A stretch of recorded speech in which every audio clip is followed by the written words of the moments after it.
കഴിഞ്ഞ കുറച്ച് ദിവസമായി സജീവമായി കേരളത്തിൽ ചർച്ച നടക്കുന്ന തിരുവനന്തപുരം കോർപ്പറേഷനും KSRTCയും സ്മാർട്ട് സിറ്റിയും ചേർന്നൊരു ത്രികക്ഷി കരാറിൻ്റെ അടിസ്ഥാനത്തിൽ തിരുവനന്തപുരത്ത് സ്മാർട്ട് സിറ്റി ഫണ്ട് ഉപയോഗിച്ച് തിരുവനന്തപുരം കോർപ്പറേഷനിൽ വാങ്ങിയ ഇലക്ട്രിക് ബസ്സുകളുമായി ബന്ധപ്പെട്ട ചില കാര്യങ്ങൾ വ്യക്തത വരുത്താൻ വേണ്ടി ഇന്ന് ബഹുമാനപ്പെട്ട ഗതാഗത മന്ത്രി മാധ്യമങ്ങളെ കണ്ടിരുന്നു.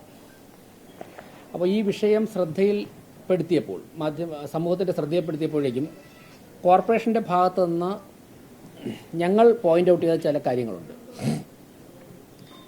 NDAയുടെ നേതൃത്വത്തിലുള്ള ഭരണസമിതി അധികാരത്തിൽ വന്നതിന് ശേഷം പ്രതിപക്ഷത്ത് ഞങ്ങൾ പ്രവർത്തിച്ചിരുന്നപ്പോഴേക്കും ഉന്നയിച്ചിരുന്ന വിഷയങ്ങൾ, തെരഞ്ഞെടുപ്പ് പ്രചരണ സമയത്ത് ഞങ്ങൾ പറഞ്ഞിരുന്ന വിഷയങ്ങൾ, അതിലൊക്കെ തന്നെ ചില ഇടപെടലുകളും ചില പരിശോധനകളും ഞങ്ങൾ നടത്തുകയുണ്ടായി. അതിലെ വസ്തുതകൾ തിരിച്ചറിയുവാൻ രേഖകൾ പരിശോധിച്ചുള്ള ചില ശ്രമങ്ങൾ നടത്തുകയാണ്.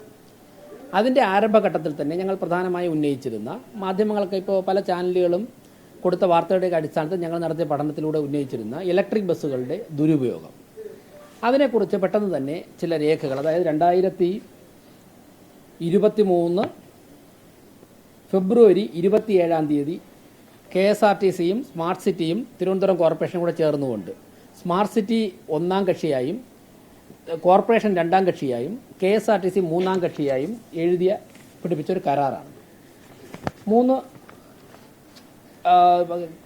മൂന്ന് പേരുടെയും പ്രതിനിധികളിൽ ഒപ്പിട്ടിട്ടുണ്ട്. ആ കരാറിന് പ്രകാരം പറഞ്ഞിരിക്കുന്ന കാര്യങ്ങൾ ഇംപ്ലിമെൻ്റ് ചെയ്യണം എന്നുള്ളതാണ് ഞങ്ങളുടെ ആവശ്യം. അതായത് LDF സർക്കാരും LDF നേതൃത്വം കൊടുക്കുന്ന ഒരു കോർപ്പറേഷൻ ഭരണസമിതിയും തമ്മിൽ ഏർപ്പെട്ടിരിക്കുന്ന കരാർ അതുപോലെ നടപ്പിലാക്കണം. ഇത്രമാത്രമല്ല ഞങ്ങളുടെ ആവശ്യം. ഞങ്ങൾ ആ കരാർ പരിശോധിച്ചിരുന്ന കരാറിൽ പറയുന്ന പ്രധാനപ്പെട്ട ചില കാര്യങ്ങൾ ലംഘിച്ചിരിക്കുന്നു എന്നാണ് മനസ്സിലായിട്ടുള്ളത്. ഈ കരാർ പ്രകാരം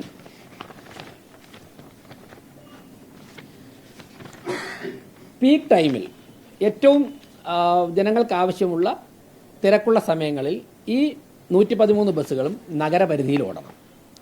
അതിനുശേഷമുള്ള സമയത്ത് അത് മറ്റുള്ള സബ് അർബൻ ഏരിയ, നഗരപരിധിയുമായി തൊട്ടടുത്തുള്ള സ്ഥലങ്ങളിലേക്ക് ഓടാം. ഇതാണ് ഈ കരാറിൽ പറഞ്ഞിരിക്കുന്ന ഒരു കണ്ടീഷൻ. അത് ലംഘിച്ചിരിക്കുകയാണ്. നഗരപരിധി വിട്ട് പീക്ക് ടൈമിൽ ഓടുന്നുണ്ട്. നേരത്തെ ജില്ല വിട്ടും യാത്ര ചെയ്യുമായിരുന്നു ബസ്. അപ്പോൾ ആ കരാർ ലംഘനം അവസാനിപ്പിക്കണമെന്നുള്ളതാണ് ഞങ്ങളുടെ ഒരു ഡിമാൻഡ്. മറ്റൊന്ന് ഈ എഗ്രിമെൻറ്റിൽ പറഞ്ഞിട്ടുണ്ട്, റൂട്ട് നിശ്ചയിക്കുമ്പോഴേക്കും കോർപ്പറേഷനുമായി കൂടിയാലോചിച്ച് വേണം റൂട്ട് നിശ്ചയിക്കാനെന്ന് പറഞ്ഞിട്ടുണ്ട്.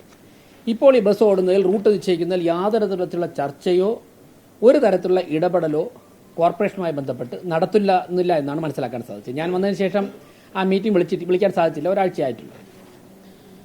പ്രധാനപ്പെട്ട മറ്റൊരു കാര്യം പറയുന്നത് പ്രോഫിറ്റ് ഷെയർ ചെയ്യുന്നതിനെ കുറിച്ചാണ്. 17ാമത്തെ പാരഗ്രാഫിൽ പറഞ്ഞിട്ടുണ്ട്, modality for possible revenue sharing on account of the income accrued through the operation of these buses shall be worked out separately later by a joint team representing all the 3 parties. ഈ 3 കക്ഷികളിലും പ്രതിനിധീകരിക്കുന്ന സംഘം ഒരുമിച്ചിരുന്ന് ആലോചിച്ചിട്ട് revenue share ചെയ്യണമെന്ന് പറഞ്ഞിട്ടുണ്ട്. അപ്പോൾ ഈ 3 കാര്യങ്ങൾ വേറെ പല പ്രധാനപ്പെട്ട പറഞ്ഞിട്ടുണ്ട്. ഈ കരാറിൽ പറഞ്ഞിരിക്കുന്ന കാര്യങ്ങളൊക്കെ തന്നെ ലംഘിച്ചുകൊണ്ടാണ് ഈ KSRTC ഈ ബസ്സുകൾ, ഈ ഇലക്ട്രിക് ബസ്സുകൾ ഇപ്പോൾ സർവീസ് നടത്തുന്നത്. ഞങ്ങൾ അത് മാത്രമേ ചൂണ്ടിക്കാണിച്ചുള്ളൂ.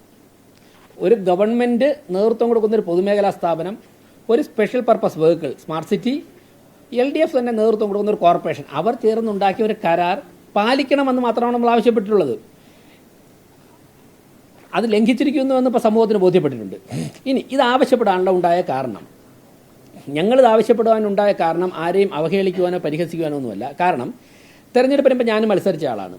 തെരഞ്ഞെടുപ്പ് മത്സരം കഴിഞ്ഞ് വിജയിച്ചു വന്ന കൗൺസിലർമാർ, അത് LDF കൗൺസിലർമാരുണ്ട്, UDF കൗൺസിലർമാരുണ്ട്, സ്വതന്ത്രരുണ്ട്, BJP കൗൺസിലർമാരുണ്ട്. അവരൊക്കെ പറഞ്ഞ ഒരു കാര്യം, ഞാനിപ്പോൾ എൻ്റെ വാർഡിൽ മത്സരിച്ചപ്പോഴും പറഞ്ഞ ഒരു കാര്യം, നമ്മൾ തെരഞ്ഞെടുപ്പ് പ്രചരണത്തിൽ ചെല്ലുമ്പോഴൊക്കെ ആൾക്കാർ ആവശ്യപ്പെടുന്നതിൽ ഏറ്റവും കൂടുതൽ ഗ്രാമീണ വാർഡുകളിൽ നിന്ന് വരുന്ന ഒരു ആവശ്യം, ഞങ്ങൾക്ക് റോഡുകളിലേക്ക് ചെറിയ ബസ്സുണ്ടല്ലോ അതൊന്ന് വിട്ടുതരുമെന്ന് ചോദിച്ചിട്ടുണ്ട്. അപ്പോൾ ഞാൻ മത്സരിച്ച കൊടുങ്ങാനൂർ വാർഡിലേക്ക് നിങ്ങൾ ചെന്ന് നോക്കിയാൽ അറിയാം, ആ പ്ലാവോട് ഭാഗത്തുനിന്ന് തിട്ടമംഗലം വഴി നമ്മുടെ കുണ്ടമൺ കടവ് ഭാഗത്ത് കയറുന്ന ഒരു റോഡുണ്ട്.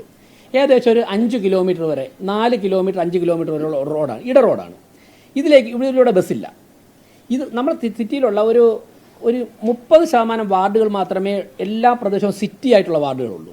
ബാക്കിയൊക്കെ തന്നെ പഞ്ചായത്തിൽ നിന്ന് കൂട്ടിച്ചേർത്താൽ തന്നെ ഗ്രാമീണ മേഖല, ഇപ്പോൾ ഞാണ്ടൂർക്കോണം എടുക്കട്ടെ, അല്ലെന്നുണ്ടെങ്കിൽ ചെല്ലമംഗലം എടുക്കട്ടെ, കൊടുങ്ങാനൂർ എടുക്കട്ടെ, തുരുത്തുമൂല എടുക്കട്ടെ, പുഞ്ചക്കരി ആയിക്കോട്ടെ, പൊങ്കുളം ആയിക്കോട്ടെ, പിന്നെ വെള്ളാറിൻ്റെ ചില പ്രദേശങ്ങളായിക്കോട്ടെ, ഇതൊക്കെ തനി ഗ്രാമീണ വാർഡുകളാണ്. അപ്പോൾ അവിടെയൊക്കെ തന്നെ ഇട റോഡുകൾ ധാരാളമുണ്ട്. ലക്ഷക്കണക്കിന് ആൾക്കാർ അവിടെ താമസിക്കുന്നുണ്ട്. ഇപ്പോൾ എൻ്റെ വാർഡിലെ അവസ്ഥ ഞാൻ പറയാം. അവിടുത്തെ ഒരു വലിയൊരു വിഭാഗം ആൾക്കാർ 9500 വോട്ടർമാരുണ്ട്, പിന്നെ കുറച്ച് വോട്ടില്ലാത്തവരുണ്ട്. ഇവർ നല്ലൊരു വിഭാഗം ആൾക്കാരും ദൈനംദിന കൂലിപ്പണിക്കാരാണ്. അതായത് വീട്ടുജോലിക്ക് പോകുന്ന 6000 രൂപ 7000 രൂപയ്ക്ക് വീട്ടുജോലിക്ക് പോകുന്ന നിരവധി വീട്ടമ്മമാരുണ്ട്, എൻ്റെ വോട്ടർമാരുണ്ട്. ഞങ്ങളോട് പറഞ്ഞു, ഞാൻ സ്ഥാനാർത്ഥി എന്നുള്ളതിൽ ചെന്നപ്പോൾ അവർ പറഞ്ഞത്, ഞങ്ങൾക്ക് 7 മണിക്ക് ജോലിക്ക് കയറണം. ഈ ജോലിക്കൊക്കെ പോകുന്ന ആൾക്കാർ കൊച്ചു കുഞ്ഞുങ്ങളെയൊക്കെ അവരെ ഏൽപ്പിച്ചിട്ടാണ് പോകുന്നത്. ആ കുഞ്ഞ് ഉണരുന്നതിന് മുമ്പ് എനിക്ക് അവിടെ എത്തണം. അവിടെ എത്തണമെന്നുണ്ടെങ്കിൽ ഞാൻ കുണ്ടമൺ കടവരെ നടക്കണം. പ്ലാവോടന്ന് കുണ്ടമൺ കടവരെ നടക്കണമെങ്കിൽ അവർക്ക് ഒരു 40 മിനിറ്റ് വേണം. അപ്പോൾ ഞാൻ ഓട്ടോ പിടിച്ചോണെങ്കിൽ 150 രൂപ ആവും, രാവിലെ വൈകും. അപ്പോൾ ഒരു മാസം 8,000 രൂപ ശമ്പളം കിട്ടുന്ന ഒരു അമ്മ എങ്ങനെയാണ് 4000 രൂപ ഓട്ടോറിക്ഷയ്ക്ക് കൊടുക്കുന്നത്? അവർക്ക് സാധിക്കില്ലല്ലോ. അപ്പോൾ അവർ പറയുന്നത്, ഞാൻ 40 മിനിറ്റ് അങ്ങോട്ട് നടക്കണം, 40 മിനിറ്റ് വൈകുന്നേരം കൂടെ. നിങ്ങൾ ആ ചെറിയ ബസ് 1-2 ട്രിപ്പ് രാവിലെയും വൈകുന്നേരം വിട്ടിട്ട് എന്നെപ്പോലെ ആൾക്കാർക്ക് 10 രൂപയ്ക്ക് അവിടെ നിന്ന് ഇറങ്ങാം. ഇത് ഞങ്ങളോട് പറഞ്ഞാൽ, ഞങ്ങൾ ജനങ്ങളുടെ ഇടയിൽ പ്രവർത്തിക്കുന്നവരാണ്. അപ്പോൾ നിരവധി കൗൺസിലർമാർ വന്ന ഉടൻ തന്നെ, ഞാൻ മേയറായ ഉടൻ തന്നെ എന്നെ ഫോണിലൂടെ ഇങ്ങനെ വിളിച്ചിട്ട് പറഞ്ഞു, എത്രയും പെട്ടെന്ന് ഈ ഒരു തീരുമാനമുണ്ട്. ഞങ്ങളൊക്കെ വാക്ക് കൊടുത്തു ആൾക്കാർക്ക്. കാരണം കോർപ്പറേഷൻ്റെ ബസ്സാണ്, ബസ് ഇവിടെ ഉണ്ടല്ലോ, രാവിലെയും വൈകുന്നേരം മാത്രമെങ്കിലും മിനിമം വിടാൻ സാധിക്കുമോ എന്ന് ചോദിച്ചപ്പോൾ സ്വാഭാവികമായിട്ട് അത് എല്ലാ കക്ഷി രാഷ്ട്രീയ ഭേദമന്യം എല്ലാ കൗൺസിലർമാരും ചോദിച്ചപ്പോൾ മേയർ എന്നുള്ള നിലയ്ക്ക് എനിക്ക് ആ വിഷയം അഡ്രസ്സ് ചെയ്യേണ്ടതായിട്ടുണ്ട്. ആ വിഷയത്തിലെ യഥാർത്ഥ വസ്തുത പൊതുസമൂഹത്തെ അറിയിക്കേണ്ടതായിട്ടുണ്ട്. അങ്ങനെയാണ് സെക്രട്ടറിയോട് ആവശ്യപ്പെട്ട് ഈ കരാറിൻ്റെ കോപ്പി എടുത്ത് പരിശോധിച്ചത്. അപ്പോൾ കരാർ ലംഘനമാണ് നടക്കുന്നത്. മറ്റൊന്ന്, 113 കോടി രൂപ സ്മാർട്ട് സിറ്റിയുടെ പേരിൽ കോർപ്പറേഷന് തരുമ്പോൾ അതിൽ നിന്നും കോർപ്പറേഷന് ഒരു ലാഭം, അതിൽ നിന്ന് ലാഭം കിട്ടുമ്പോൾ ന്യായമായിട്ട് ഞങ്ങളുടെ ഒരു അവകാശമില്ല കോർപ്പറേഷന് മറ്റേ ലാഭം കിട്ടണമെന്ന്. ഈ സ്ഥാപനം നിലനിൽക്കണ്ടേ? 113 കോടി രൂപ ഇത്ര വർഷത്തേക്ക് ഇൻവെസ്റ്റ് ചെയ്യുമ്പോൾ അതിൽ നിന്ന് ലാഭം ഒരു പൊതുമേഖലാ സ്ഥാപനത്തിൽ ഉണ്ടാകുമ്പോൾ കോർപ്പറേഷനോട് ലാഭം ഷെയർ ചെയ്യാമെന്നുള്ളൊരു എഗ്രിമെൻ്റ് എഴുതിയിരിക്കുമ്പോൾ ആ എഗ്രിമെൻ്റ് പാലിക്കേണ്ട ആവശ്യമില്ലേ? ഇത് ന്യായമായ ആവശ്യമില്ലേ? അത് ഒരു സ്ഥാപനത്തിന് നേതൃത്വം കൊടുക്കുന്ന വ്യക്തി എന്നുള്ള നിലയ്ക്ക്, മേയർ എന്നുള്ള നിലയ്ക്ക് പൊതുസമൂഹത്തിൻ്റെ ശ്രദ്ധയിൽ കൊണ്ടുവരേണ്ട ഉത്തരവാദിത്തമാണ് നിർവഹിച്ചത്. ഈ എഗ്രിമെൻറ്റിൽ പല കാര്യങ്ങളും പറഞ്ഞുകൊണ്ട് ഞാൻ പ്രധാനപ്പെട്ട 3 പോയിന്റുകൾ മാത്രമാണ് പറഞ്ഞത്. ഇതിൽ പണം കിട്ടണം എന്നുള്ളതും മറ്റുള്ള സ്ഥലങ്ങളിൽ നിന്ന് ഓടുന്നതൊക്കെ നമുക്ക് സെക്കൻഡറി ആയിട്ടൊക്കെ എടുക്കാം. ഇത് പ്രധാനമായും കോർപ്പറേഷനിലുള്ള സാധാരണക്കാരായ കൂലിപ്പണിക്കാരുൾപ്പെടെ ദൈനംദിനം കൂലി വാങ്ങിച്ച് ജോലി ചെയ്യുന്നവരും വീട്ടുജോലിക്ക് പോകുന്നവരും ഉൾപ്പെടെയുള്ളവർ കരഞ്ഞുകൊണ്ട് ഞങ്ങളുടെ പറഞ്ഞൊരാവശ്യം നിറവേറ്റാൻ വേണ്ടിയാണ് ഞങ്ങൾ KSRTയോടും സംസ്ഥാന സർക്കാരിനോടും പറയുന്നത്.